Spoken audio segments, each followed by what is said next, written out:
Can you tell me first where you were born and what it was like growing up in Greece? Be glad to. I was born in Athens, and but to get a lot of the things we're going to talk about, it would be useful to give you some background.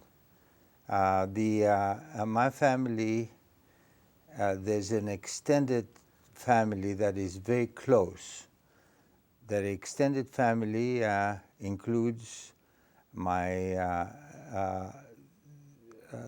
the cousins, the brothers, the cousins of both my father and my mother, and it is very typical of some traditional families in Greece to be very close knit, and the reason this is particularly important for me is that that extended family has had a very important influence in what I've done in my life. And I'll give you the background, for instance, a little bit. That first of all,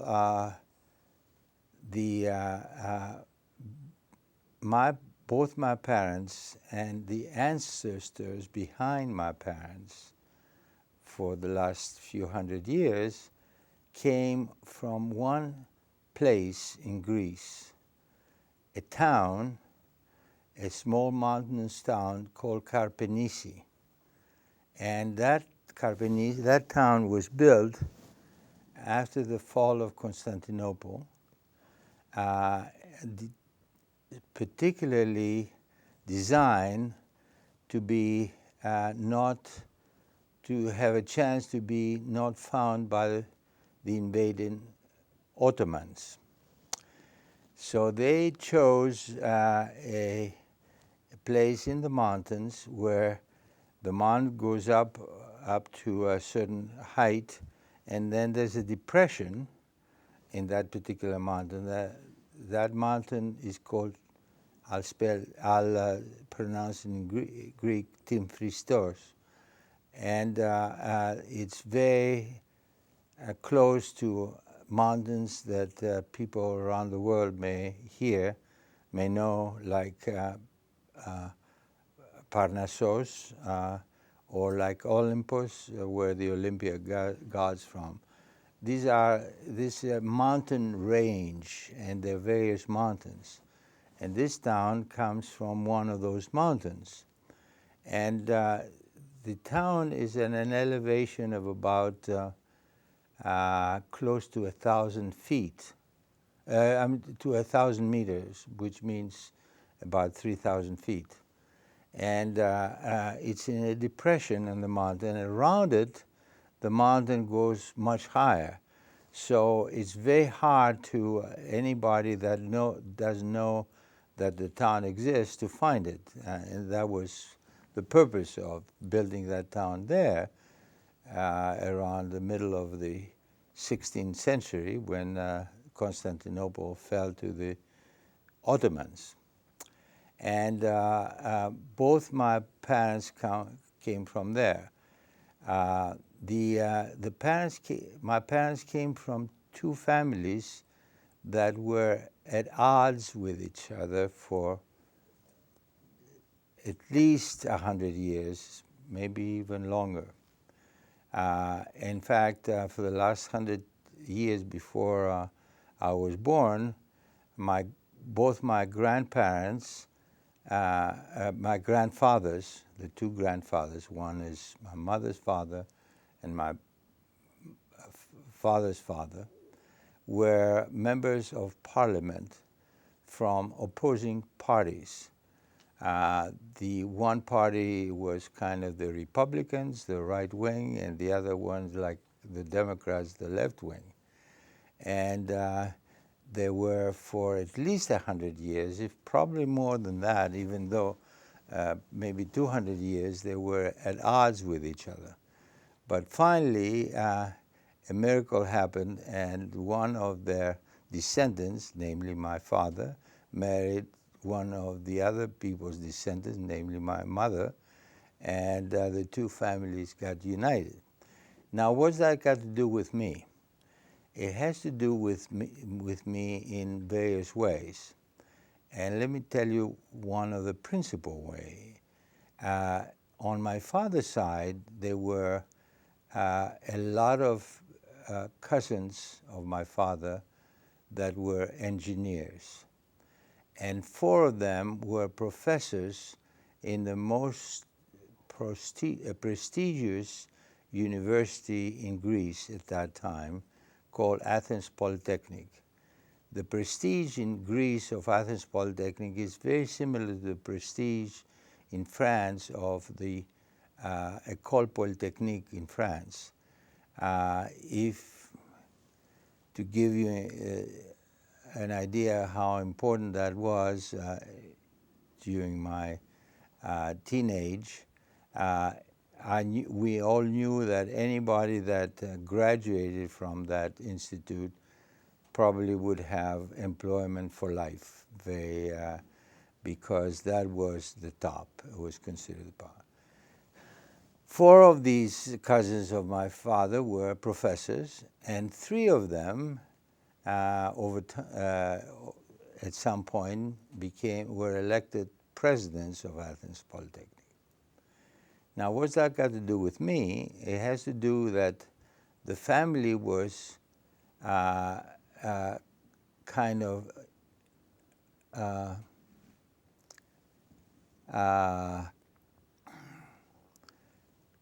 not committed, kind of thought that they should develop the new president of Athens Polytechnic among the young generation. And there were many kids my age. I was a teenager, and there were some that were younger. Actually, that whole thing started when I was 7 years old, and I was told that I was a candidate to to be the president of Athens Polytechnic. No pressure, though. A lot of pressure. Of course, I had to live up to that objective. And over time, I became the leading candidate of all the probably many dozens of second cousins I had, and so on and so forth. Partly because many of them were women, and of course that disqualified them. But even those that were young men, the family didn't think they had the talent to become a great engineer, a great scientist. But because I was tinkering ever since I was 3 years old with machines, and instead of playing with the kids, I always was tinkering with machines. For instance, to give you an idea, at a big party at our house back in 1934, in 1934 I was 6 years old. And I was, my father said to some of his cousins that were at the party, "Why don't you come and see what my son has done?" And what I had done was I wanted to,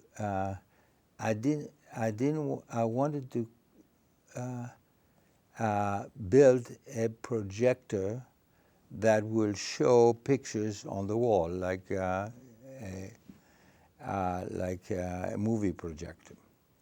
And it took me quite a while to figure out that I had to find a way of finding a lens, a source of light, a lens, and then focusing that lens on something that had a picture but was transparent, So I used cellophane paper and wrote and drew some drawings there. And I finally made a projector at about the age of 6 or 7 that would project on the wall. And my father was very impressed with my achievement. So that, in his mind, made me the premium candidate for president of future president of Athens Polytechnic. And from there on, the pressure was on. I had to live up to that picture that everybody expected. And that continued to influence me, except over the years, I developed another liking, and it happened as follows. You have to understand, and this is difficult for Americans to understand at this time. In Europe, in the 1930s, and I know that because there were a number of my uncles that brought friends from France, from Germany, and other countries in Europe. In Europe, it was they thought that Europe was the ultimate in science, and for their opinion of America was in science was very low. They thought that Americans had great inventors. They all had heard of Thomas Edison and many others, but not scientists. And therefore, but you see, I got thrilled with the idea of learning more about Thomas Edison.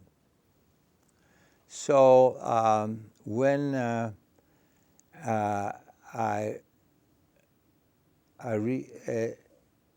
the age of 14, I was in high school. I was a sophomore in high school.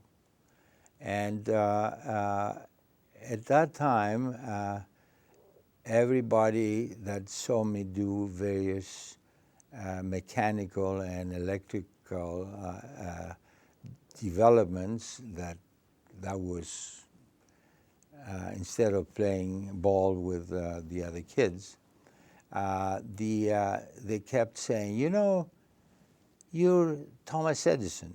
That's what you are. You're Thomas Edison. And that's fine. That's great. In fact, the combination of Thomas Edison with a good scientist, because they didn't think that Thomas Edison was a great scientist, but he was somebody that would translate science in something useful. And of course, they knew that one of the greatest things they knew about Thomas Edison is that he invented the light bulb. And so I started studying Thomas Edison. And I had plenty of time to do that, because in my junior year in high school, which was 1942, high school was shut down 85% of the year. Why? It was the middle of the war. You have to understand that in Greece, in 1942, there was tremendous hunger.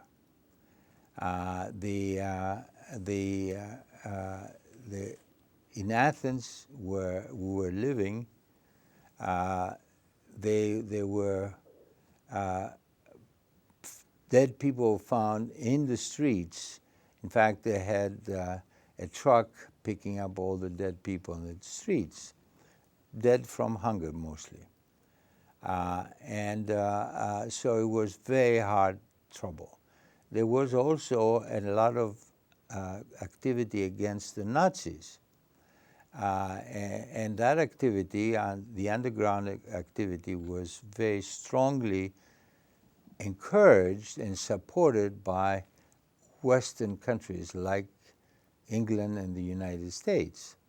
In fact, and so the guerrillas, or the many of whom I knew weren't my age, were older, the age of my father.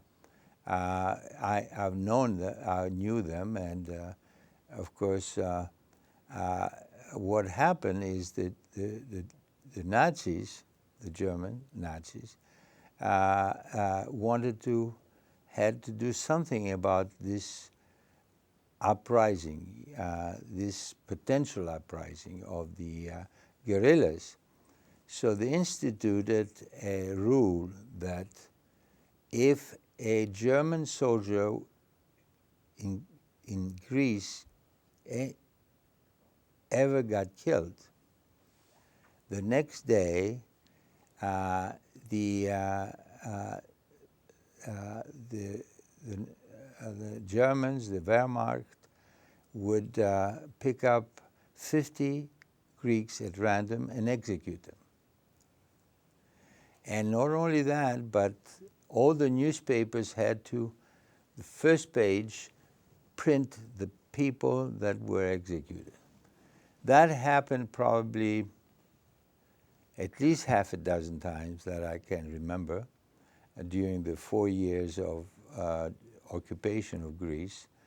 And of course there were all sorts of things that caused the high school to be shut down most of the time. You know, there were riots. There were every time that things happened like this, and of course the high school had to shut down.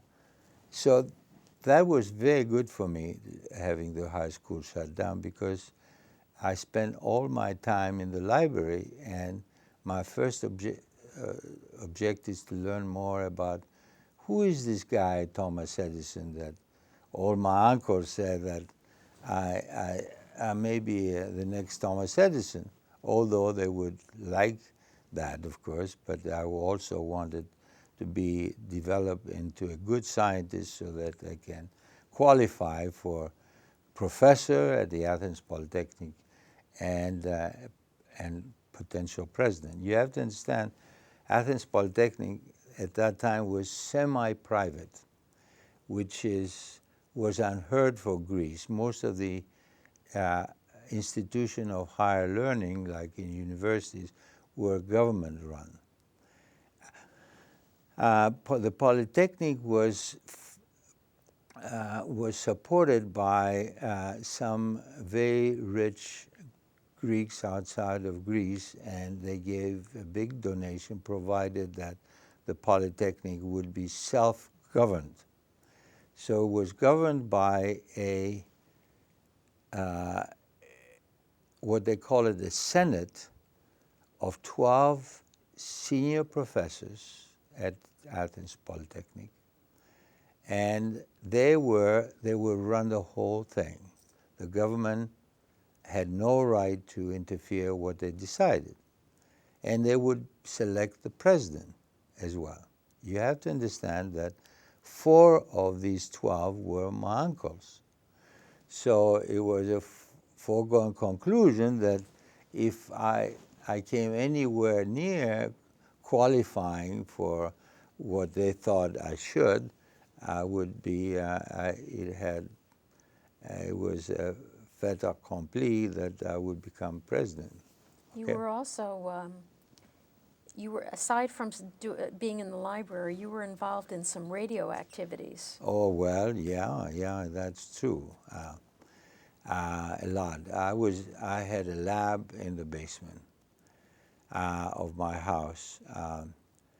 Now you have to understand that when the German army occupied Greece, the first thing, we lived in a suburb of Athens which was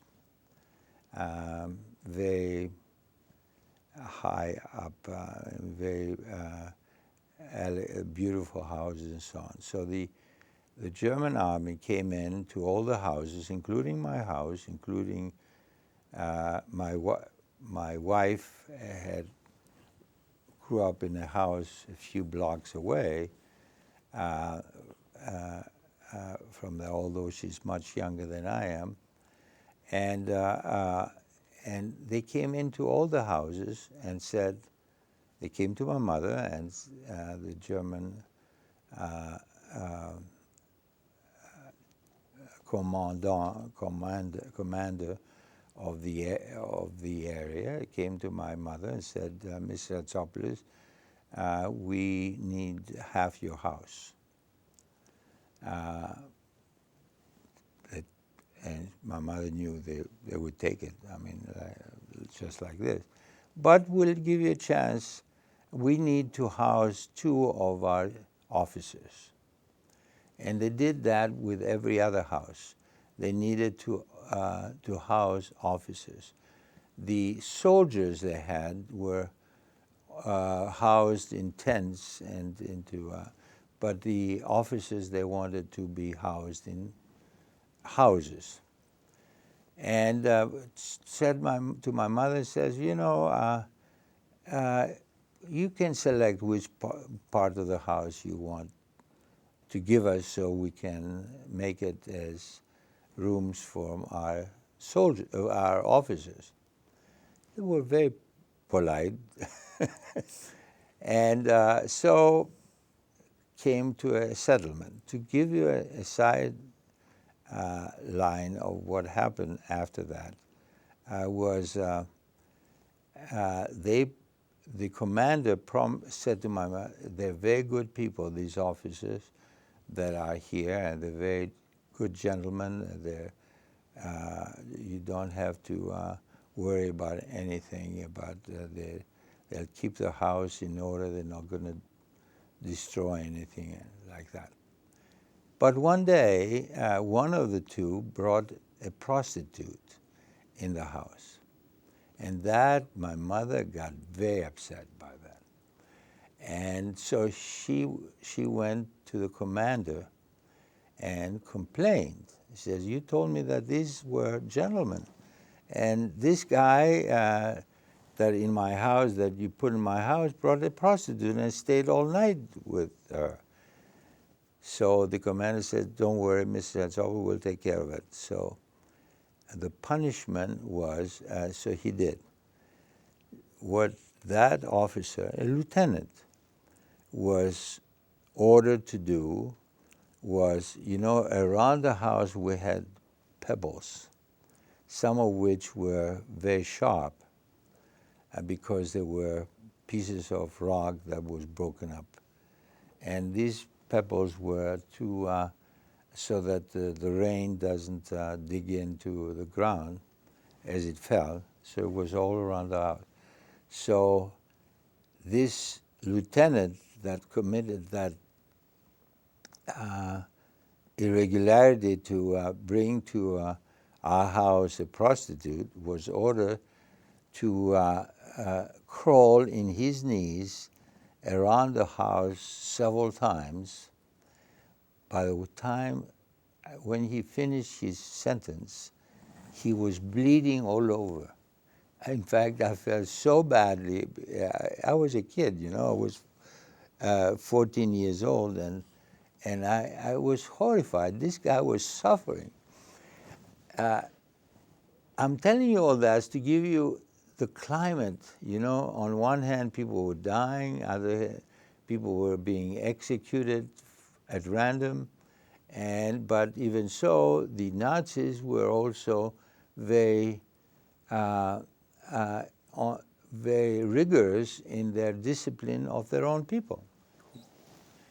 Anyway. So why don't you tell me what about the radio activities? All right, well, I tell you what, I'm leading up to that. So now in the basement, I have these 2 officers, and my mother said, you know, you should be careful what you do in your laboratory downstairs, because I said, why should I be worried? Oh, yeah, I don't know. Something that may bother these Nazis. Well, of course, there was something that would bother these Nazis because I decided to do something that was clearly,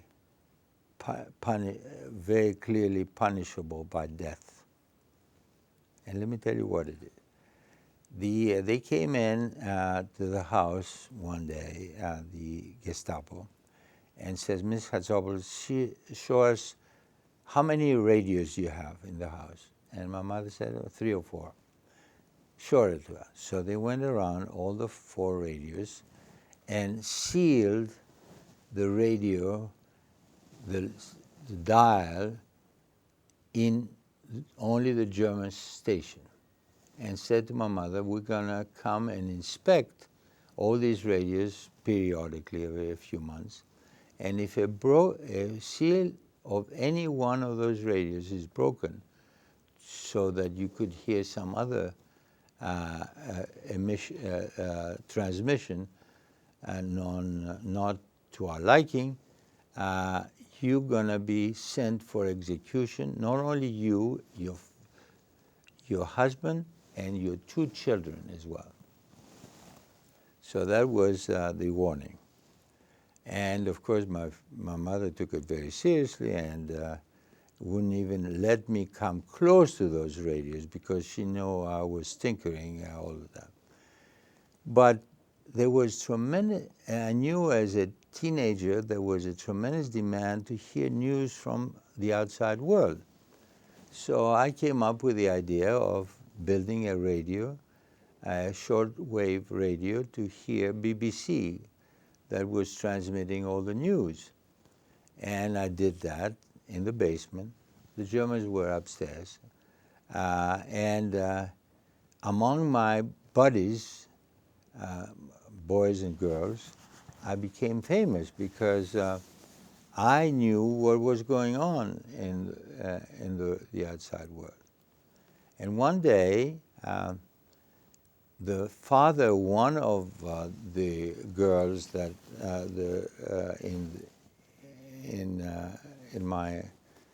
among the group of friends I had, came to me and says, George, I know that you have built a radio that can listen to BBC. I said, Mr. Tassos, whoever told you that? That's not true. I mean, I haven't done anything like that. Oh, come on now, George. I know it. And let me tell you, I swear that if you level with me, I'm not going to tell your parents because I know your parents will be very unhappy about it, hear that. But I have a proposition to make. If, based on, you take my word, I'm not going to tell your parents, you build a radio for me and I'll pay you a lot of money and so that you can buy a lot of material to build as many radios you want. By the way, buying material for a radio was in itself a major enterprise because there was no shops that.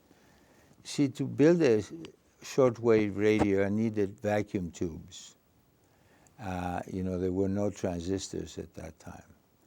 And there was no place where I can buy vacuum tubes. But there was a junkyard down buried outside of Athens, quite a walk, maybe 5 miles walk for me to go to the junkyard. And in the junkyard there was piles of old stuff, and in that pile there were some old radios, and I go in, I pay an entrance fee, and I would find vacuum tubes there, bring them back to my lab, design a radio around each vacuum tube, and make radios. And that was my first enterprise, my first venture. I tell you, it was very successful. Very dangerous because If I was caught, I wouldn't be here telling you that story right now. But nevertheless, it was, you know, I was born,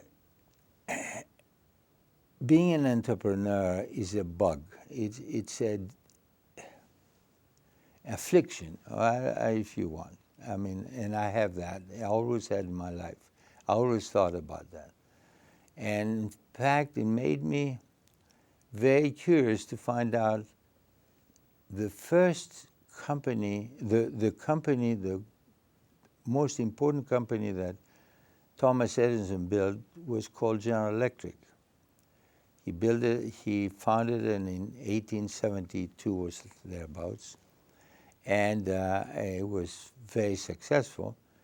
But he lost, as I found out, he lost that company 5 years later to the banks because he borrowed too much money. So then I decided, for me, if I wanted to do the same thing for my first enterprise, I better study finance and accounting and everything, which I did. You know, it was 12 years old, and I said, maybe I'm not going to be as great an inventor as Thomas Edison, but I'll be a better businessman than Thomas Edison. And so that is when I came up with the idea of forming a company. In fact, I picked the name, Thermo Electron, which I finally founded in '56 in the United States. I want to have lots of questions about that, but can I just ask, with this family background and this sort of this path that was written for you, that you were going to become possibly the president of this Athens University, how did you wind up coming to MIT to study? Well,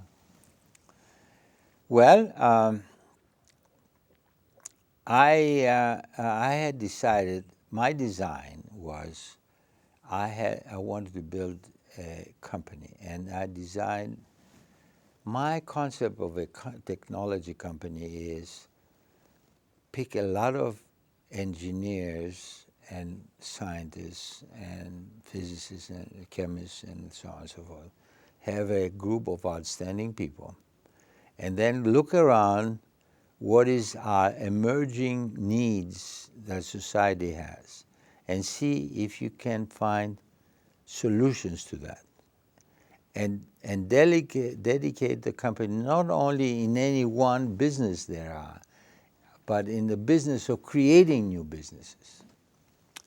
That was my model, and the reason I decided to call it Thermo Electron, that was, I'm talking 42, and I finally founded Thermo Electron in '56. So 42 to 56 is what? 13. It's 15, yeah, years. The reason is that the invention that I came up with for that company is to convert heat into electricity by boiling off electrons. Now, stop me if I go in too much detail. You know, how do we produce electricity in the world right now? Humans. They burn a fuel, they raise mostly steam, they run a turbine, and the turbine runs a generator, and they produce electricity. Now, there are several other ways, but primarily that's what it is. Or they use a gas turbine, uses a fuel that runs a generator. Okay. My idea was, why don't you make that a much simpler process? Use the heat to, instead of boiling off water, by boiling off electrons. And that was the idea I had, and I studied that. And I knew that there are certain materials. One particular material, by the way, is a very rare material called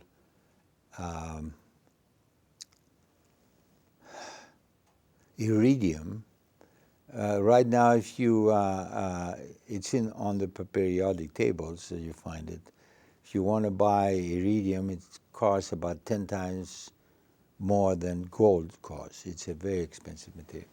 But that, if you heat it up to 2,000 degrees centigrade, it emits electrons. And if you have a cool plate nearby to collect those electrons, you essentially convert heat into electricity.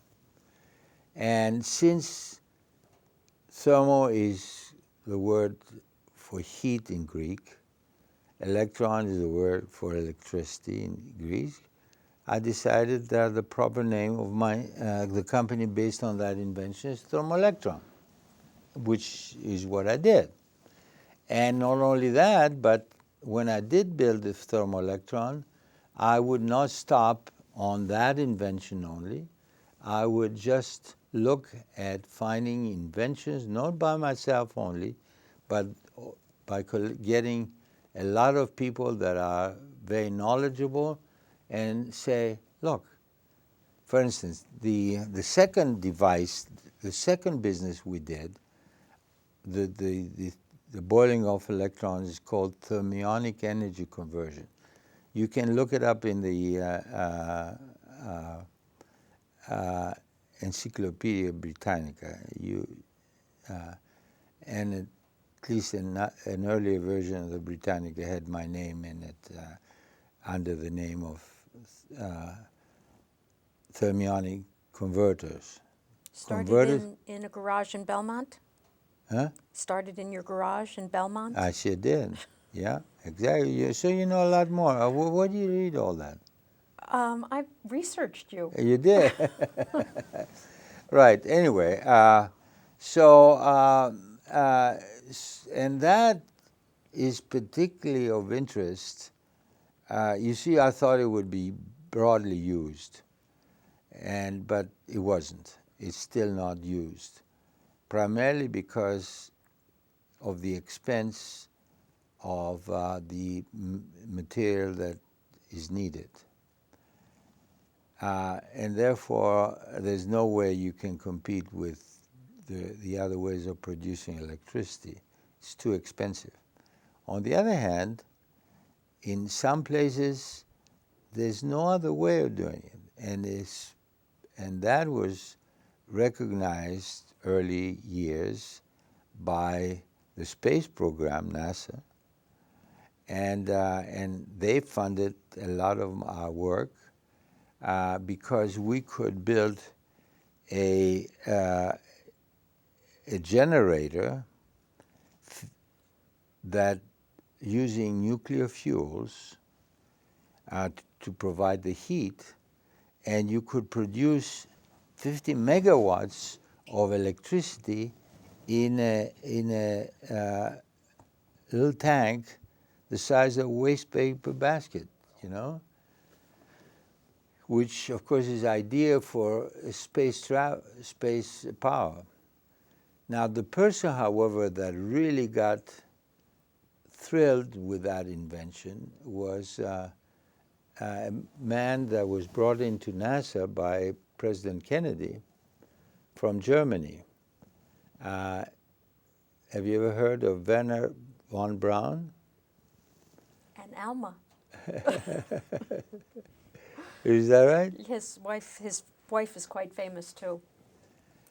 I think she was married to Wagner.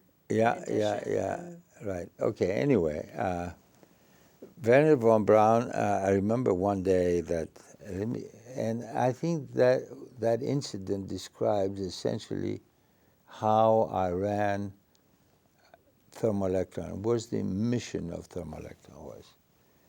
I went to Washington to get, because we were getting a lot of support from NASA, So finally, I was invited to meet Werner von Braun. And we talked about his dream was to send man, no, the moon is a piece of cake, to send a man to Mars. That was his dream. But the only way you can send a man to Mars, and I don't want to explain the details, is by using what is known as ion propulsion, where you propel back of the rocket material at extremely high speed to give you a lot of push. And you can do that the only way you can do that if you have a lot of electric power to accelerate ions that are charged molecules outside the spaceship. But you need a tremendous amount of power. And the only way you could do that is by using a nuclear reactor, but that would fit in a small spaceship. So the only way to do it is the thermionic converter. At the end of that meeting, he said to me, I'll give you a contract tomorrow morning for $28 million to start working on my reactor for Mars. And it was fantastic. $28 million for our company. It was still a very small company. And probably is worth today maybe 5 to 10 times as much. I mean, hundreds of millions of dollars. It was fantastic. So I take the plane back to Boston. It was an Electra propeller plane. So it took a little while to come to Boston. And I was reading New York Times. And the main article, the editorial of the time, was criticizing President Kennedy for spending billions of dollars to send a man to the moon, when we have so many needs here in this country, and we need that, and he's wasting all those billions of government money to a crazy idea to send a man to the moon. So it dawned on me right there that the space program, after we land the moon, will be gone. So there's no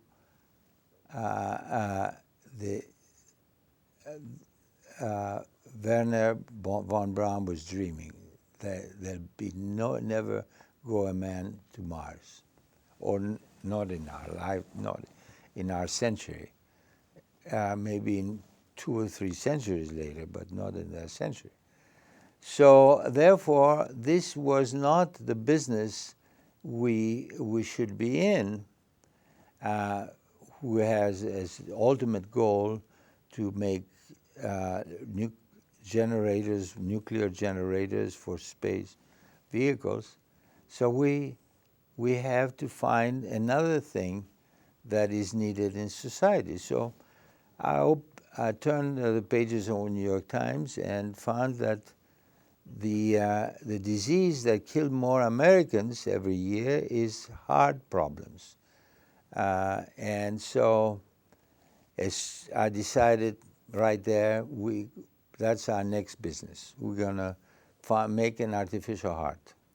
Did you not take the $28 million? Oh, we did. Oh, we did. In fact, that's how we built our artificial heart, because we had enough profit from the 28.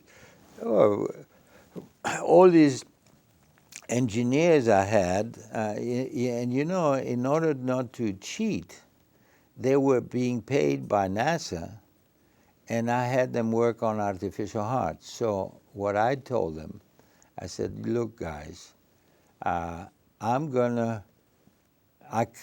don't have money to pay you. You have to get paid by NASA. So your work week, 40 hours a week, you have to work on NASA. But if you want to work on our next vision, which right now is the artificial heart, and tomorrow may be something else, you have to do it at your own free time, and I can't pay you, but I can give you stock options. So if we succeed, you're going to make money that way, but I don't have the dollars to pay you. And they all said, every uniform, they said, we're on. We'll work at 5 o'clock, we'll finish our work for NASA, where we get paid, and then we start working on our new projects, which they did. Not only on the artificial heart, they did it several times, because at the end we built, when I retired, we had built 23 companies, very successful companies, which we own. Thermo Electron owned controlling interests. Most of them had been taken public, but Thermo maintained its the majority control of that. So that's how we built the company up, and we used the government to support our engineers, and they donated their free time to do all the new things. And today, by the way, my successor, the reason I left the board of Thermo Electron in 2000, after I retired, I brought a successor, and unfortunately that successor did something that I didn't like at all. He says, we're going to dismantle this whole idea of we're in one business, we'll pick one business. The biggest business at that time was Thermo Electron Analytical Instruments. So we're going to be only in analytical instruments out of the 24 businesses we're in. And we'll sell off all the others. And one of the things he sold off that was the dearest to my heart was the artificial heart project. Right now, the company that bought it still is a leader in mechanical hearts. They probably have about 2,000 or 3,000 people around the globe that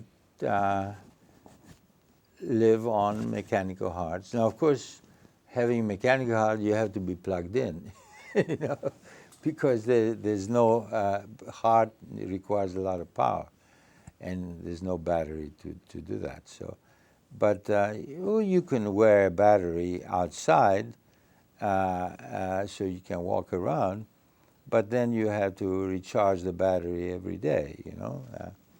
So anyway, that is the background, how we, I told you the first venture, I told you the next venture, and told you the third venture, all right? So we're out of 3 out of 25. So I want to ask about the structure of how you set up Thermo Electron, because it was unique at the time. But I want to go back to get a couple answers about your time at MIT, because we haven't really spoken about that. Oh yeah, but you see, then in 1942, the next question is, all right, I'll emulate Thomas Edison, but what country I should do that? And I knew that if I asked my father or my uncles, they would say, well, France, Germany, England, that's all they knew. But I got intrigued with the environment in the United States, which is really, and you know, this is the answer that people have asked me to questions. They asked me to give lectures in Europe many times, and I did give a major lecture in 2002 in Germany. And they all say, why is the United States creating all these new enterprises like Intel, like Apple, and so on. Do they have better scientists and engineers than we have here in Europe? And my answer is no. In fact, in some respects, the scientists in Europe are better than the scientists, at least before the war. Right now, of course, that has changed quite a bit. I said, why, if we have just as much technology capability, why can't we create completely new enterprises like America does, like the Apple computer, like many other things? And the answer, I said, I've studied that because I asked myself that same question. And I'll tell you, it's just a matter of the culture. The culture in America is entrepreneurial and risk-taking. The culture in Europe is conservative and traditional, and that makes a huge difference. I said, and I said that in 2002. I'm paraphrasing something I said in that lecture in Düsseldorf. It was in Düsseldorf I gave that lecture. In English, by the way, because although I spoke German, by that time I had forgotten my German. But I gave it in English. I'll give you a story. A few years back at that time, meaning sometimes in the 80s or early 90s, we developed a machine, mammography machine, to be used by women to do mammograms. And that had many advantages. And we went around to the United States various hospitals, and we said, we have that machine, it has these advantages. They would say, lend us a couple of units so we can try it, and if we like it, we'll buy a lot of those machines. And so that business was thriving. And as a matter of fact, in the mammography field, the leader at that time was, for mammography equipment, was General Electric. And as we introduced our new product, we started taking market share from General Electric. And because I was on the board of the American Academy of Engineers in Washington, with which the CEO of General Electric at that time, what's his name? I only know Jack. Jack Welch. Yes. Yeah, and I met him in Washington one day. He says, George, you are really taking market shares from us. And we started having a discussion. Why? How can you have better scientists? I said, no, I don't have any better scientists than you, Jack. I know all your people in Albany, in the research center, and some of them are fantastic. But they don't have the right culture. You see, try it. I said, Jack, go and ask your engineers in Albany, what is their dream, the ultimate dream? Many of them will tell you the ultimate dream is to get the Nobel, become a Nobel laureate like Langmuir. Langmuir, was working for General Electric back in the 30s, got the Nobel Prize.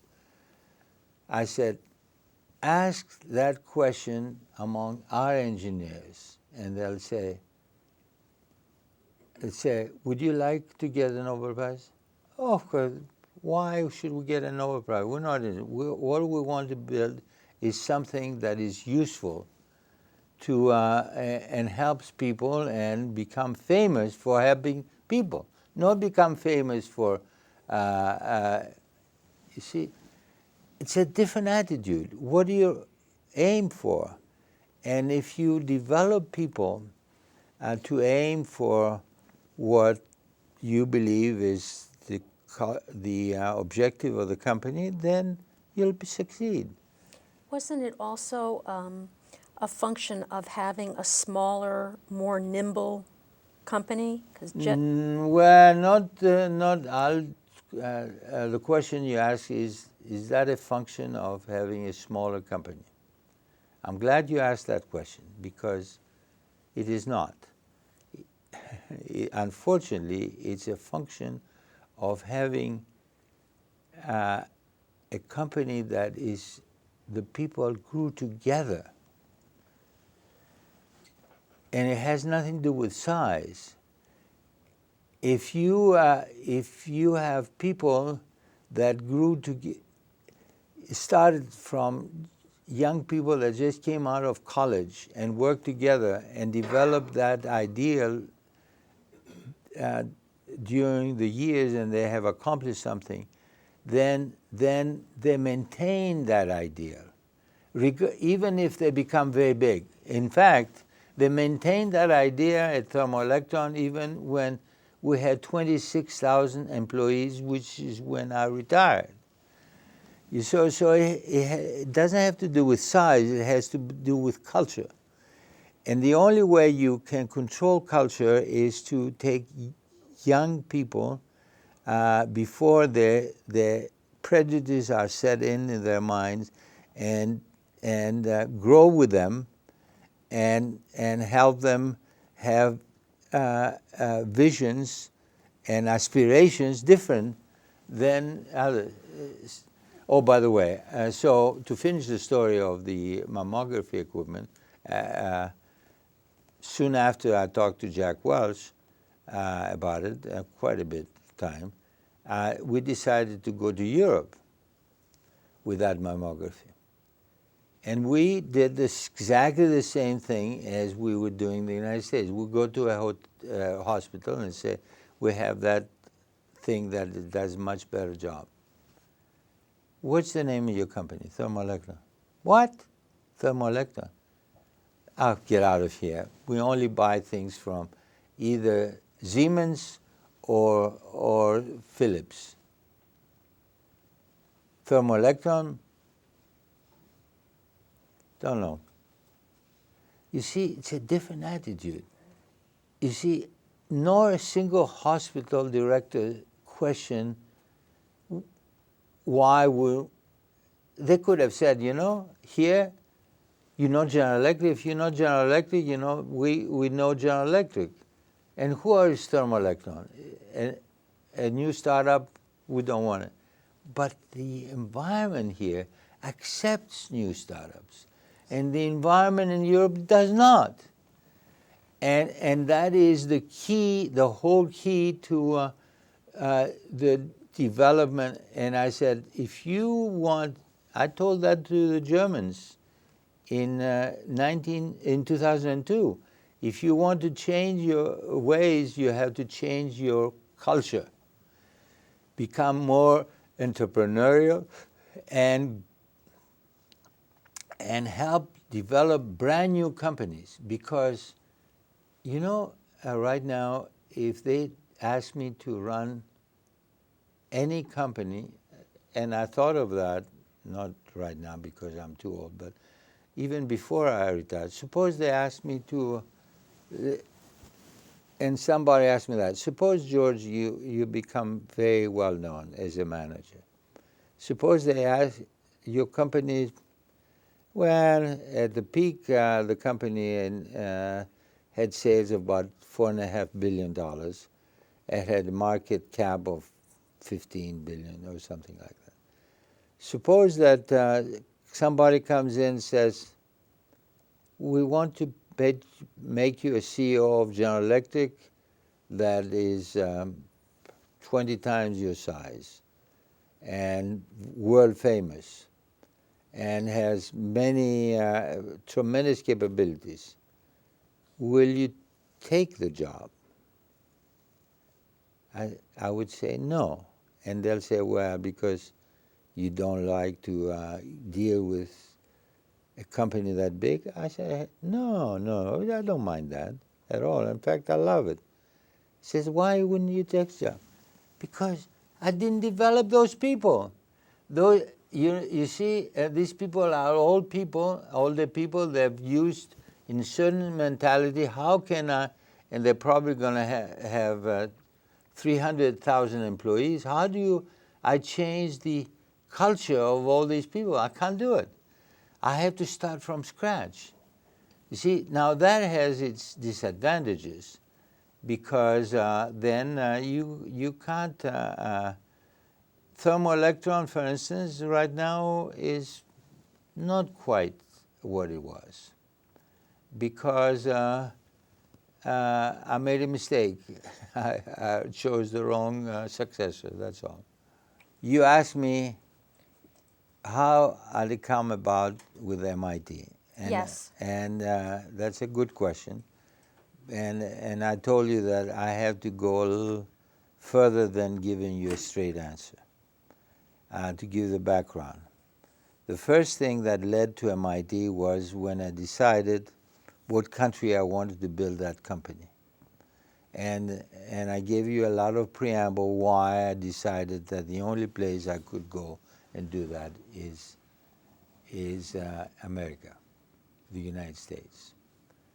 And that, of course, I knew would be anathema to all my extended family, but I wouldn't tell them. I'm just going to cheat and tell them I'll find a way around it, and I did. First of all, I managed to compete in a major scholarship. I got a tremendous scholarship in February of 1948 that I could go anywhere around the world to continue my studies. I hadn't finished Athens Polytechnic. I had planned to do that after I finished, but I hadn't finished it yet. But it was a unique opportunity. And then I won the scholarship. It was fantastic. Everything paid for 5 years, including travel, including room and board and tuition, everything. I could go anywhere. So I decided to go in the United States.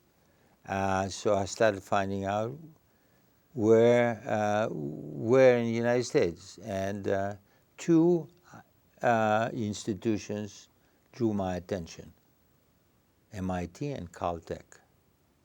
And I studied, and I decided that MIT was better.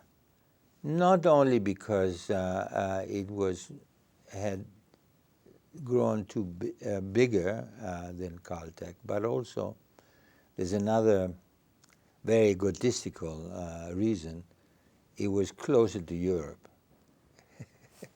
You know, Caltech is too far away from Europe.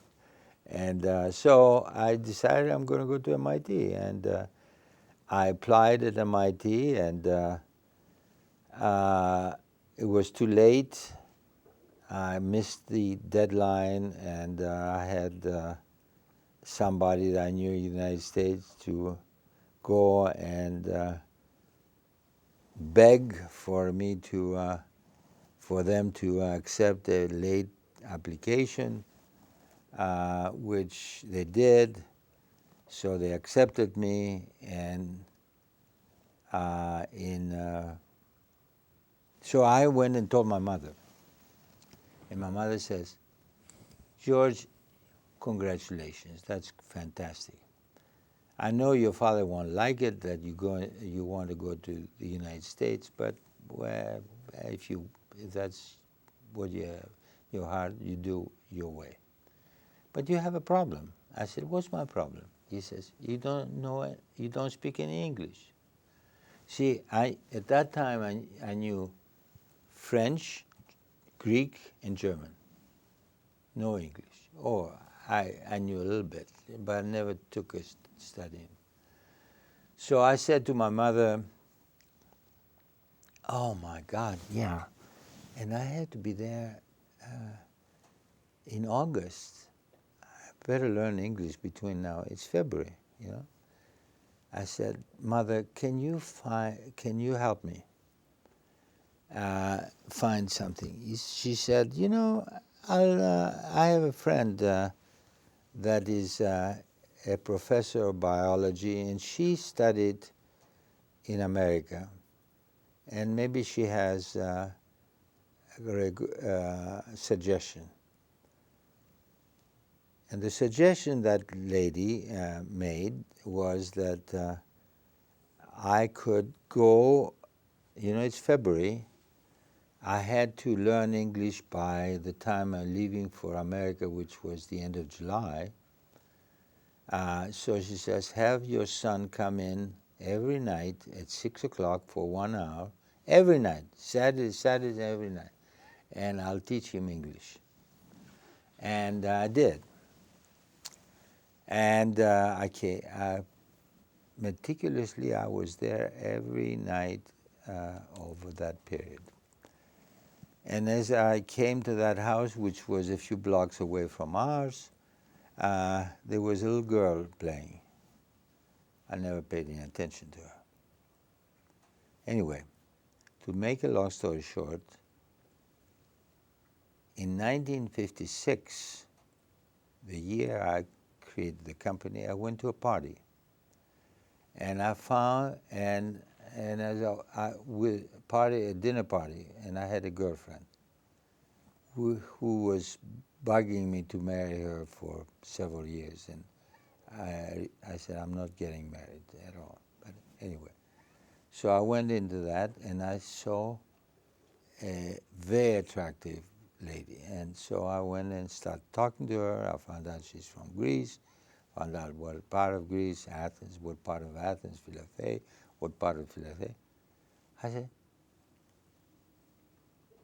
you know, it happened to be the Hatsopoulos girl that was there where I was learning English, as it was.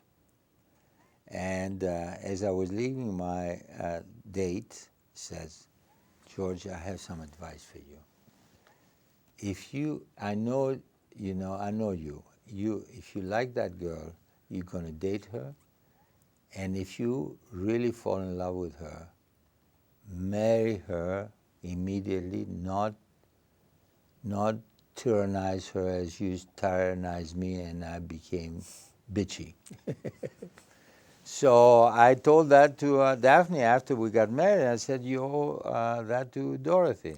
Dorothy was the name of the girl, who, by the way, she called me recently, and she has 2 grandsons at MIT.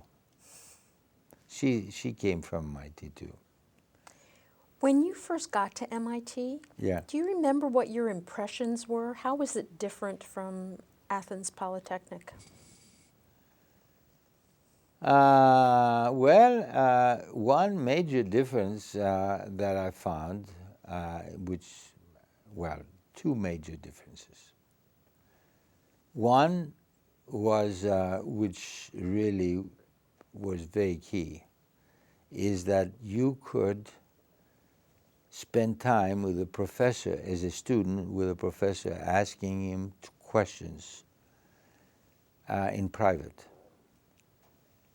And for me, that was very critical. You know, you don't do that in Athens Polytechnic. You know, you listen to the lecture, you get the book, you learn that it's all there. You know, the professor's not going to take time to give you individual lessons. That is very important for me because you know, first of all, I don't want to go to lectures. In fact, when I came to MIT, after a while, I found out that attendance to the class is not mandatory. You know, in Greece, it was mandatory.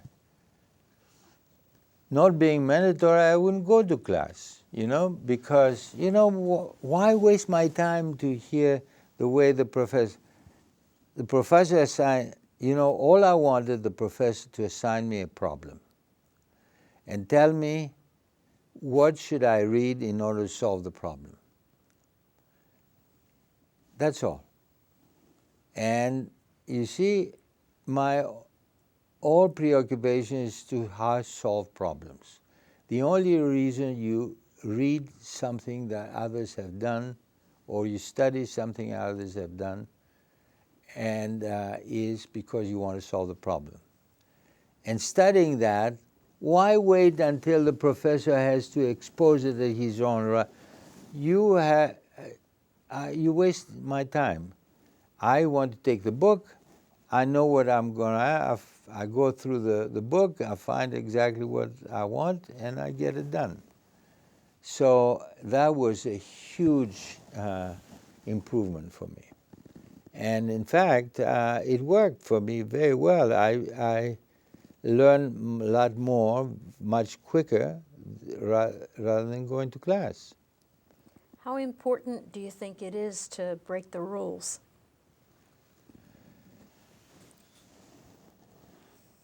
If you have, it depends on the reason you break the rules.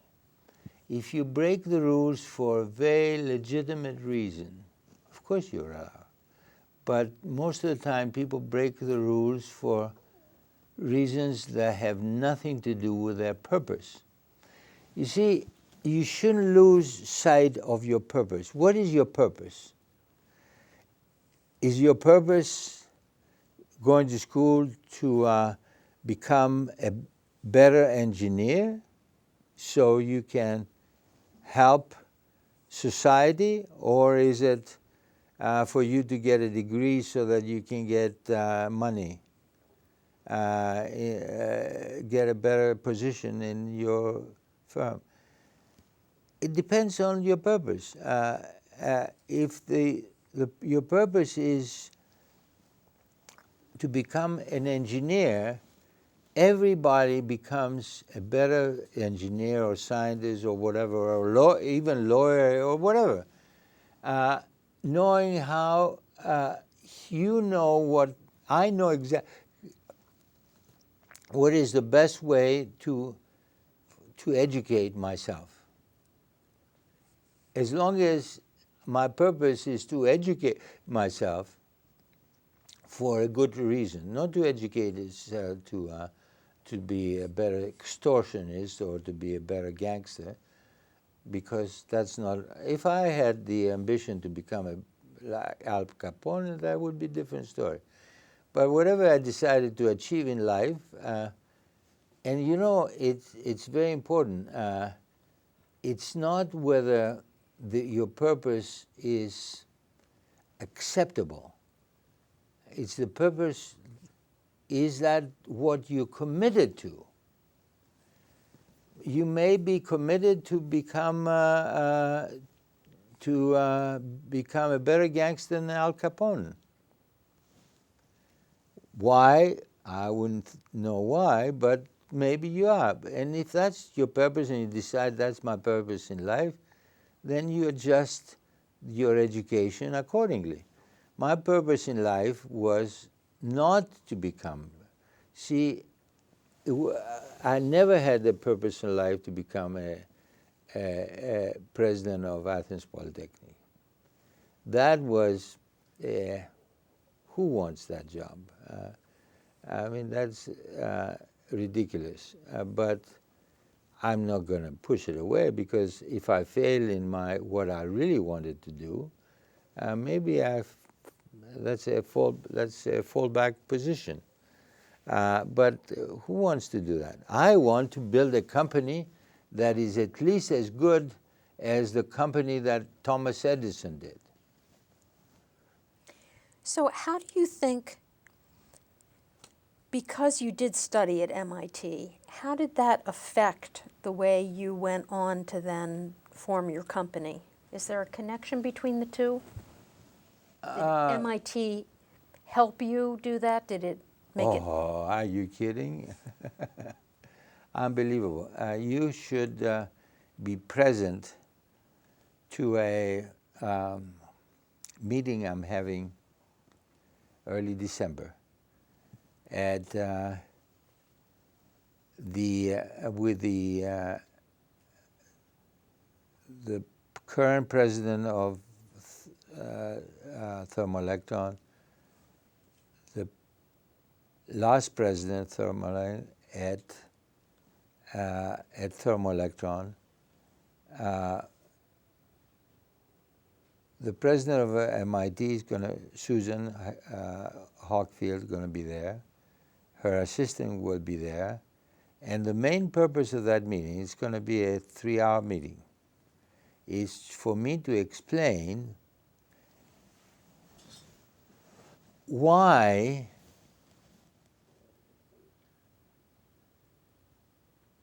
MIT should be considered as co-founder of Thermo Electron. Tell me why. Not the 3-hour version, though. The shorter version. No. Well, the support they gave me was unbelievable. Unbelievable. What's your first name again? Toby. Toby. Toby, the support was unbelievable. First of all, when I came in, the welcome, I always felt that, I don't know why, there was, everybody, the professors, it seemed to me that gave me preference to everybody else. Preference to America. Maybe it could be, I've thought about it. I mean, it's very unusual. I think it had to do with the Second World War. You see, because I was the first foreign-born student to come after the Second World War at MIT, and I think that, and I got fantastic support and attention. All right, that's minor. When I wanted to pick my thesis, and that is probably one of the number one key answers to your question, I was given various opportunities to do a thesis in various things. In fact, 3 professors, I remember, gave me choice. They each had their own ideas what is the best thing to do my thesis. They were all exciting ideas. But I told them, I said, I don't want to do that because my thesis may take 2 or 3 years to do. And I don't want to waste my time doing a thesis. What I want to do is to work in preparing for my creation of my company, based on my inventions. So I have to prove that you can make electricity by boiling of electron. One of them, and I give you all their names in a short while. The head of the department, one of them was Professor K. He took me to the head of the department, and I said to the head of the department, I want to do my thesis in proving my invention works. So they both said, yeah, it's fine, you can do that, except that who's going to pay for your experiments? Do you have any money? I said, no, I don't have any money. He said, well, there's nothing we can do about it, but we suggest, why don't you, this sounds intriguing idea, maybe the space agency could help you, maybe the Atomic Energy Commission could help you, maybe the Department of Defense can help you. So we'll set up appointments for you to go to Washington and try to sell them the idea to finance this idea of yours so you can do your thesis. I went to all 3 with the appointments they had. Professor Den Hartog and Professor K had arranged, okay? And they kicked me out. They said, this is the craziest thing we ever heard. Boiling of electrons? Are you kidding? Get out of here. I'm not going to give you a dime.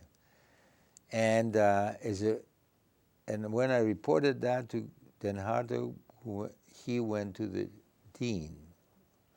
At that time was Dean Soderbergh, Richard Soderbergh, who got enough intrigued with the thing that he went to President Killian, and they carved out, for the first time, at least that's what they told me, first time in the history of MIT, all the R&D at MIT was supported by U.S. government. For the first time, MIT used its own money to support my thesis. And so that's reason number one. They spent $50,000 over a period of I started that in 53, 4, 5, 6, 5, about 3.5 years. And that was institute money. And then, and of course, they owned the patents.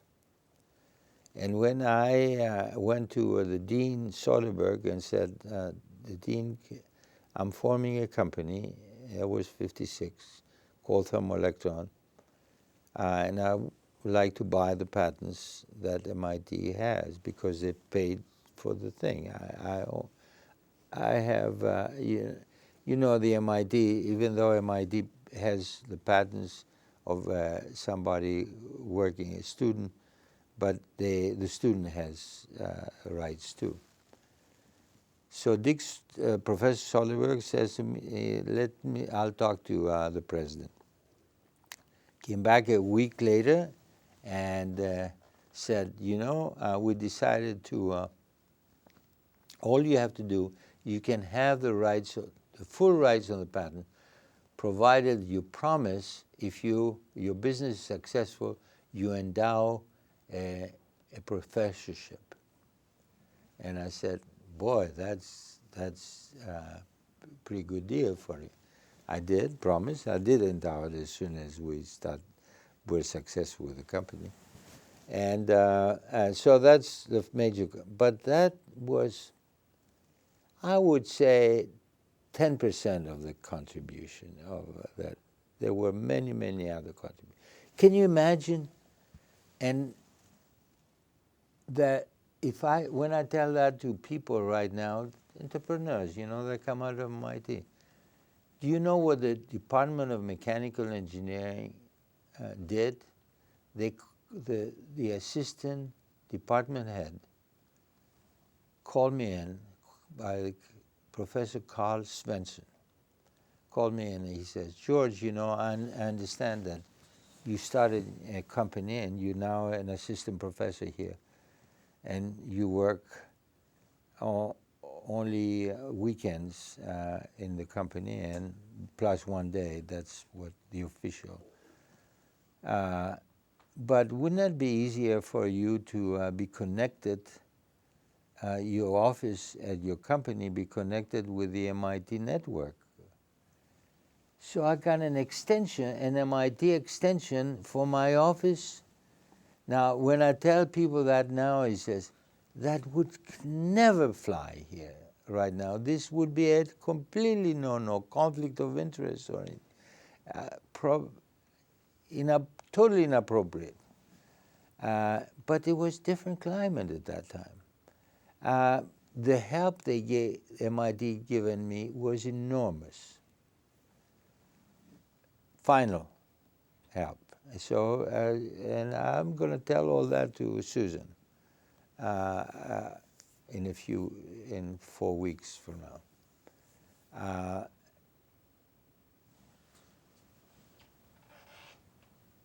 got my thesis. MIT called me in, all the deans and so on called me in and says, yeah, congratulations, you got your PhD, you became an assistant professor, and you got everything in. We gave you the rights, and now you can build your company, but no more money. You have to find your own money. And I was trying to find angels, you know, to find some, and it was tough going. And what changed the picture dramatically was something that, the following story. And again, I'm getting too verbose, and if you want me, I'll stop right here. I'm very interested in the ways in which MIT helped you. All right. What happened was that Professor Den Hartog, the head of the department, or maybe it wasn't him, but it was Dean Soderbergh, I don't know, one of them, say, you know, we can help you there because this invention of yours could very much intrigue General Electric. And for me, of course, General Electric meant a lot because they didn't know that my ambition was to emulate Thomas Edison. I never told anybody that. But you know, why don't we invite some people from research labs at General Electric to look at your invention and tell them that you're looking for funding, and General Electric can fund it, have done that before, funded. So they came in. And in fact, I was, as I found out later from Hayden Library, that was the first time that anybody asked so many, people asked so many copies of one thesis, because they all got copies of my thesis. So I thought they got that, they went along. I told them that I want them to invest. They said, we'll call you back. So that's March. March, April, time goes on, nothing happens. Not a word. So again, I was trying to get some people to invest in my company. I found a couple of angels to do a little bit of investment. And then what happened in December of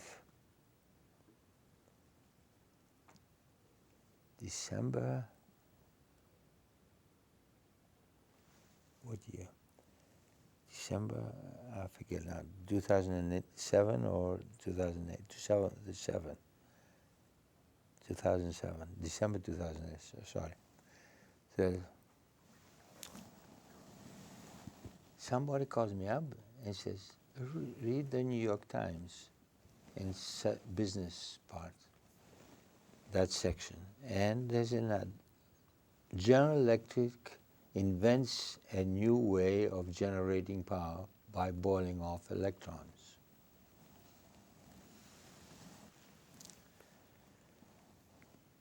A prominent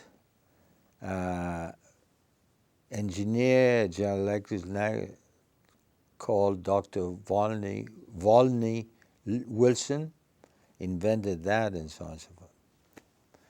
I take that and go to Den Hartog, and together we went to the dean, sort of, and they exploded.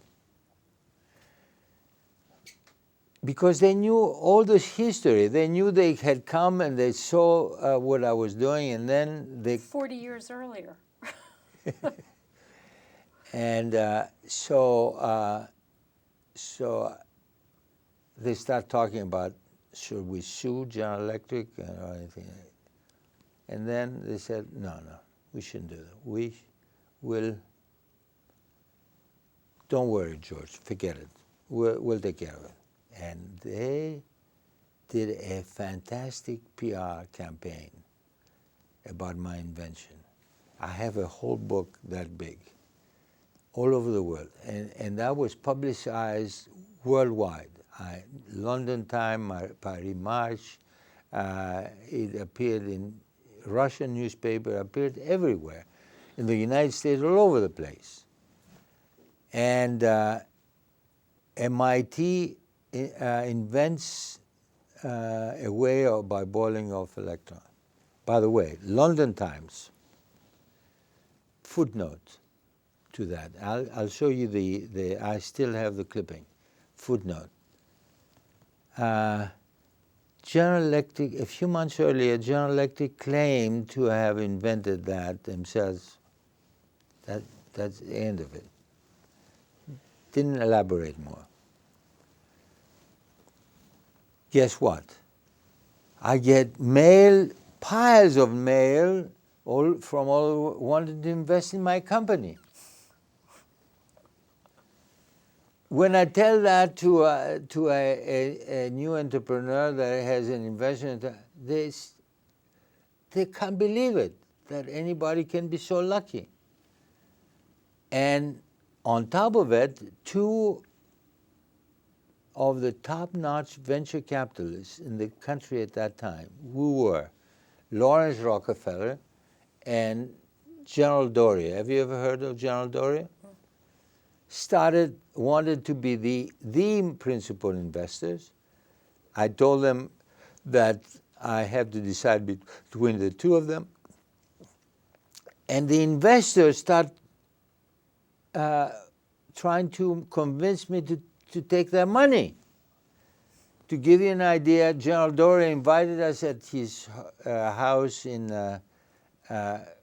both Lawrence Rockefeller invited us to his house in outside New York, and General Doria invited, I was married at that time, invited to me and my wife to their house in Beacon Hill. And in fact, there was, they had a whole chamber orchestra. Can you imagine when I tell that to entrepreneurs that two principals were trying hard to get for me to convince me to take their money? They can't believe that. How lucky anybody can be?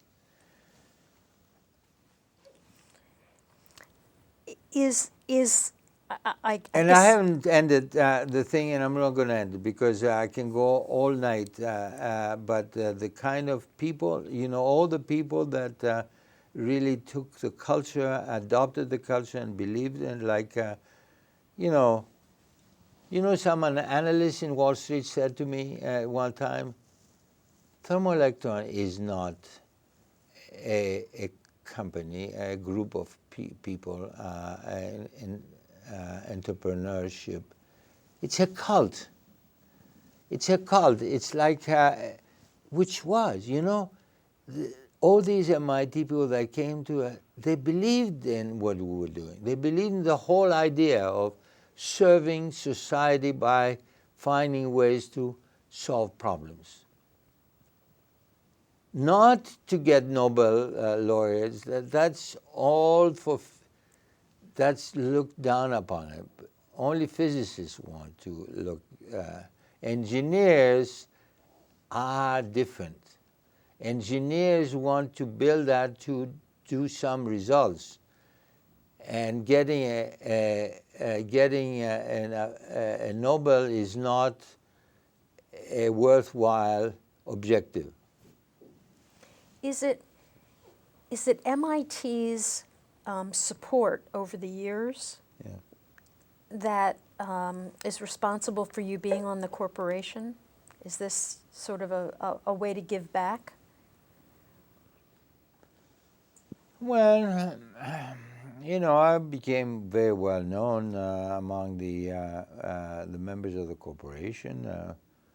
So when I was a senior lecturer for many years, and when I retired as senior lecturer, I taught. I retired as an associate professor in 1961. I was appointed a senior lecturer, and that, in fact, I was told. Now, I'm glad to have that written, because I was told that was the first time that they came up with the title senior lecturer. Until then, MIT had the title lecturer, and but they didn't want me to leave, so they invented the title senior lecturer, which is more or less equivalent to a full professor, but part-time. So provided that I would teach at least one course and also supervise thesis, which I did. And I did that for 22 years. But after I retired as senior lecturer, the MIT came up with the idea to put me on the board of trustees. What is it that you kept up the teaching for 20 years? What is it that you got out of that experience that kept you wanting to do it? That's a very good question. What is it that I got out of that experience of teaching that I wanted to do it? I did get a lot of it, but that's not why I wanted to do it. The only reason I wanted to teach is because that's fun for me. And you know, my board kept asking me that same question you're asking. George, you're working very hard. The company is doing very well and you're working very hard. Why on top of it you have to teach at MIT? Especially since, by the way, they paid me to teach at MIT, and every year I would donate all that pay back to MIT. It wasn't part of a deal. It was just why I did it. So he said, I said, why? What should I do? All right, so you're working 50 hours a week, 50 hours a week, which is roughly what I was working. Why, on top of it, on average, you teach several hours a week? I said, why shouldn't I? He said, well, because you should, if you work 50 hours a week, you have to relax. I said, what do you do? And you have to have fun. I said, all right, what do you do to have fun? He says, that's several members of the board asked specific. He says, we play golf. I said, well, I teach. That's my goal. I don't like golf. You see, that's my problem. But I like teaching. I have fun teaching. And really, I really mean that. I mean, I didn't do it because I'm getting something out, although you always get something out. You learn a subject more by teaching it than anything else. There's no other way, more effective way of learning than teaching something. Especially if you teach very brilliant kids that ask the most unheard of questions that floor you, that you don't know, and you would say, just a moment, I don't know the answer. I'll answer you next week. They forget it. I would see the student on the corridor and I said, well, I got your answer. He says, you still remember that? I said, of course, you asked me the question. I had to find the answer. Look, that's how you learn. But that's not why I did it. I did not do it because it was useful. I did it because it was fun. And it's a different objective. Playing golf or playing bridge is not useful. It is somewhat useful. Playing golf, you exercise a little bit and play bridge, you exercise your brain a little bit. So there's some usefulness there. But primarily you do it because you have fun. You have fun. And that's why I did the teaching. I want to go back for a minute to the structure of Thermo. Right. As I understand it, your plan about bringing lots of smart people together and having them solve societal problems, that as that developed, you spun off these individual companies and retained 50% ownership of each one. Can you just talk a little bit about why why you approached the business that way and what the philosophy was in setting it up that way? Well, there's, first of all, there's the following alternatives. You start a new business, you can maintain it as a division. That's one alternative, a wholly owned division. You make it in a company which you can have it as incorporated as a private company. Or you incorporate it as a company and you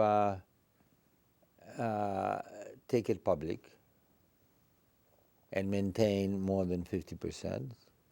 Or the final fourth alternative is to sell it off completely. Okay. Now, there are many pluses and minuses. The first one is not a good model because you're not going to attract people that have brilliance and imagination and drive, want to create their own thing. Being the head of a division of another company doesn't satisfy them. So I would not have gotten all these ideas from people that could very well, they're working thermal, they're very bright, they got an idea, and as we've seen, and that happens to many companies, they got an idea and go and find some vision and start a company. Why don't they start the idea in their own company? Because they want their own thing. So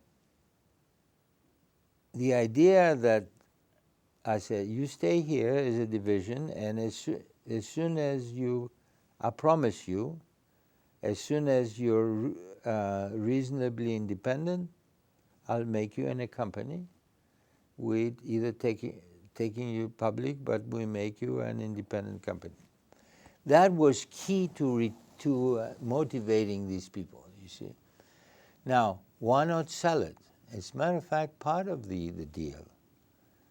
And so many times it was the people that requested that. We'll do that, and we'll love that, but you have to promise not to sell us because we don't want to be in a different environment. We love this environment. We want to do our own thing and to be our own boss, but we like the environment.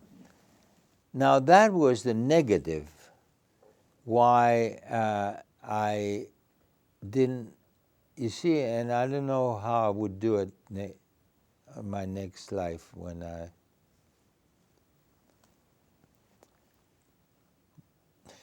there's no next life, of course, but nevertheless, if I had to do it again, because we had too many, by the way, we didn't call them spin-offs.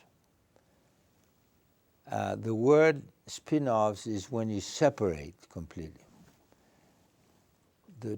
We call them spin-outs. We didn't invent that word. That word was invented, I don't remember which year, I think it must have been sometime in the early 90s, by a report in Wall Street Journal that described the unusual structure of Thermo Electron.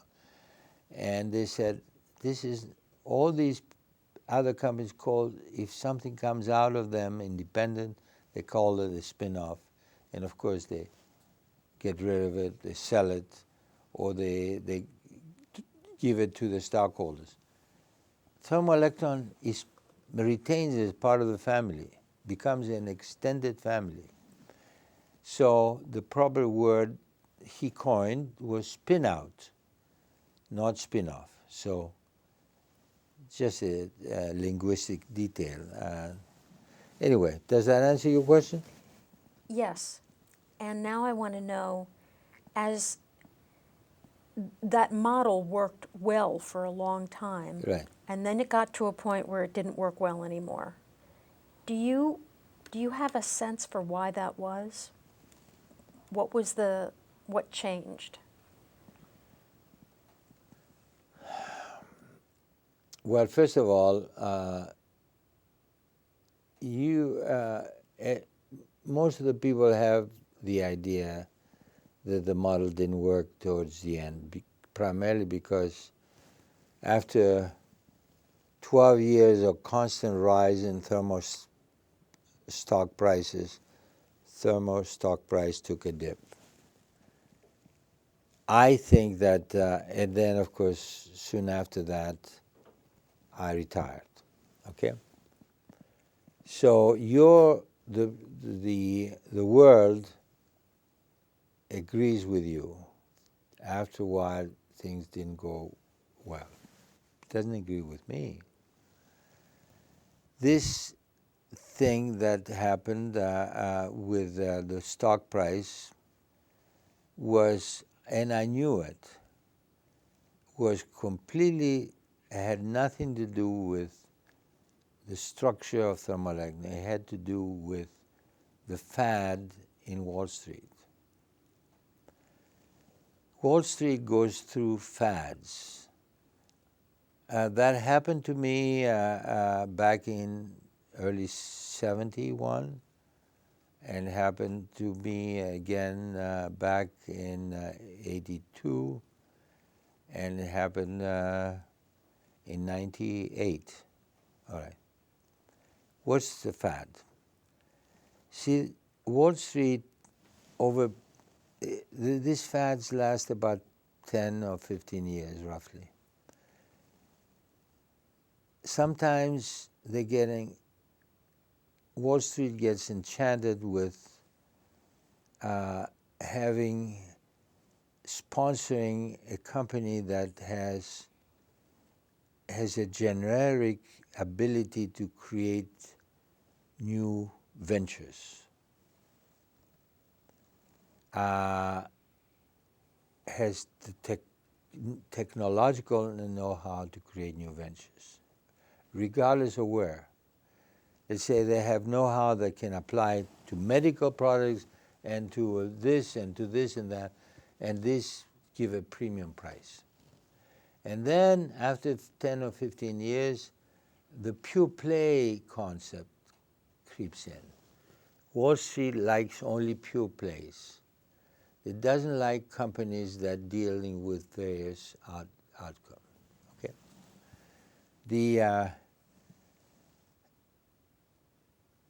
What happened at Thermo Electron? We hit a predictable, and I knew it, fully aware that we hit a temporary phenomena of they didn't like this complex structure, which, by the way, 3 years earlier they thought was the greatest thing since. All right, so nothing. So we've done it before. It happened in the 70s. It happened in the 80s. So it happened again. So we're gonna another 2 or 3 years be over. There's no problem. But there was a problem having nothing to do with the structure. First of all, I got cancer, and second, I got old. Now the cancer was I had prostate cancer, and after a lot of deliberation with my wife, we finally removed it. We didn't know it's going to work. Fortunately, it worked beautifully, and that's been 12 years since, and there's no sign. Everything worked all right. But it did affect that year. And combined with my age and my wife's insistence that, well, you can't go on forever. So basically, it was not the, I don't think that I ever considered this was a fluctuation of the market that I knew it would happen, and I knew it would pass. If I probably, if I didn't have the cancer that disrupted me and affected my wife as well, I probably would have continued another 4 or 5 years, because, you know, I did and it turned out I was fine after a while. In fact, so fine that I started a new company and went back to work full speed. So that there was nothing with the structure. I'm continuing my ideas to replicate the same structure, and it'll take me a longer time, long time. I hope it takes me shorter than the 50 years took me for Thermo Electron, but maybe, I don't know, maybe it doesn't matter. It's not the end. It's, you know, a Chinese, and I can't tell you who it was, a Chinese philosopher said, when you set yourself to go to somewhere and mount your mule, your donkey, don't keep looking at your product. Just look around and enjoy the ride. It's, you see, it's true that it's useful to set a certain direction you want to go. After you set the direction, don't focus in your goal. Focus in enjoying the ride. And the ride can be very enjoyable. My objective is, if I can achieve life being 80% fun and 20% hard, unpleasant work, then I've achieved my goal. That's my goal, 80% fun. And I've achieved it over time, many times. Not in the 90s, I tell you. In the late 90s, I didn't achieve that. But now I'm achieving it, and I achieved it in the past. Well, I have many questions that we didn't get to, but we're just about at 4 o'clock. So I guess the last question I want to ask you is, what that we haven't talked about do you think is important to speak to before we end? We didn't really talk about Pharos or... Well, we didn't talk about Pharos, but it's not important for me to talk about. All I can tell you that my new company is I'm trying to continue what I did in the past, and there's nothing different. Same idea, and it only confirms that what I did at Thermo Electron was part of my makeup. That's what I want to do, and I'm doing it, and the only assurance that I'll continue to do as long as I live is as long as I have 80% fun. Now, what we didn't talk about, well, of course, there are a lot of things we did. First of all, the details we didn't talk about. We didn't talk about the support my family have given me. It was very important, the support my family has given me. Well, I was, and by the way, all these people all these professors at cousins of my father and my mother and so on, that were very critical that I went to the United States. They were even more critical that instead of continuing a scientific career or an engineering career, I did business. Even though that is eventually they accepted me. Do you think that part of the success that you've had is because you did make it a point to study the business side, and that you aren't just an electrical engineer who started a company? First of all, I'm not an electrical engineer. I'm a mechanical engineer. Mechanical engineer, sorry. But frankly, honestly, I am an electrical engineer too. I mean, I could very easily qualify for electrical engineering. In fact, more easily than. Why did my degrees in mechanical engineer? It's another story. It's due to having to do with my draft and so on and so forth. There are many stories, but anyway. So your question was, what was it? It's how important, you made it a point to look into the business side when you were very young, and I'm wondering how important you think that was Well, to being a successful I tell scientist. you, I tell you, very important. But I didn't do it because people told me, you know, if you want to be a successful businessman, you have to learn all the many things. You have to go to business school, Sloan or Harvard and so on. Actually, I've done much better than going to those schools because, you know, I kept asking myself, I want to create a company. It occurred to me, I remember one of the first times I had an engineer from MIT. I gave him a job to do. It was very small. There must have been 25 people altogether. And we brought our first engineer. He didn't even have a PhD. He had a master's. I don't remember what department. No, of course it was mechanical engineer. Anyway, I gave him a job, and I asked him to analyze what should be done. And he started explaining to me. I disagreed with his analysis.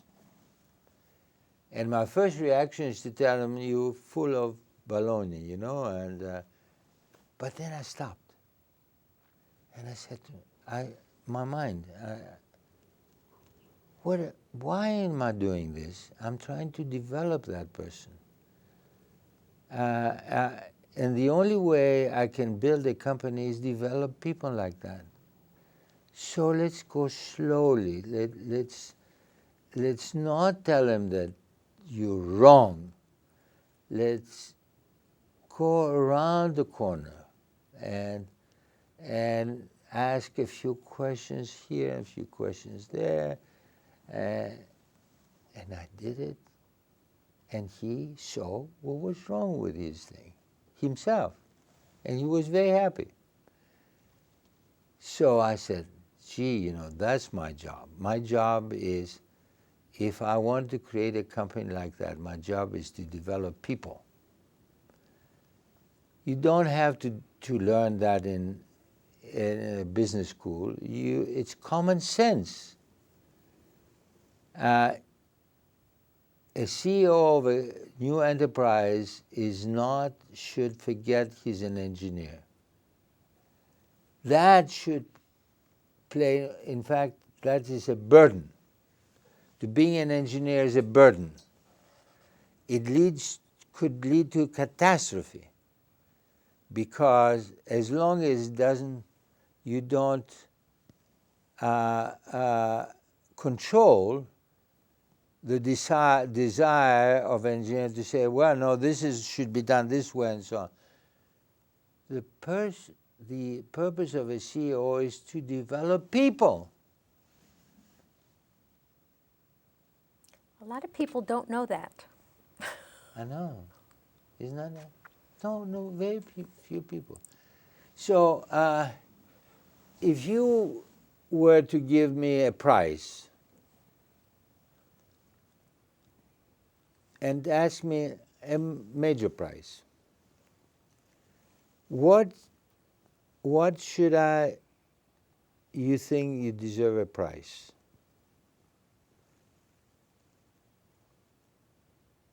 I think I deserve a prize, not even though I've got many prizes in engineering. I'll give you the list of all the prizes. None of them really reflect what I think that I deserve more. I deserve to understand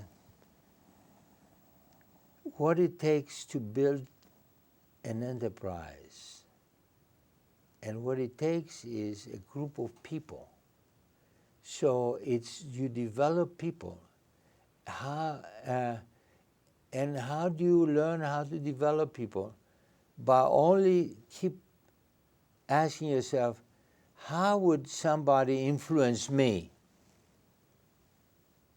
The only advantage that I have by being an engineer is that since I'm trying to develop engineers, and I'm an engineer, I know what the tricks I have to use to influence an engineer, you see? Certainly not go up against him because he'll make an enemy out of it. So that's the advantage. Look, I think that I recognize that I'm not perfect all the time. Sometimes I get carried away and I may start arguing. I mean, I've lost some very fine employees because I failed to recognize that my job is not to argue with them and prove them they were wrong. My job is to keep them motivated.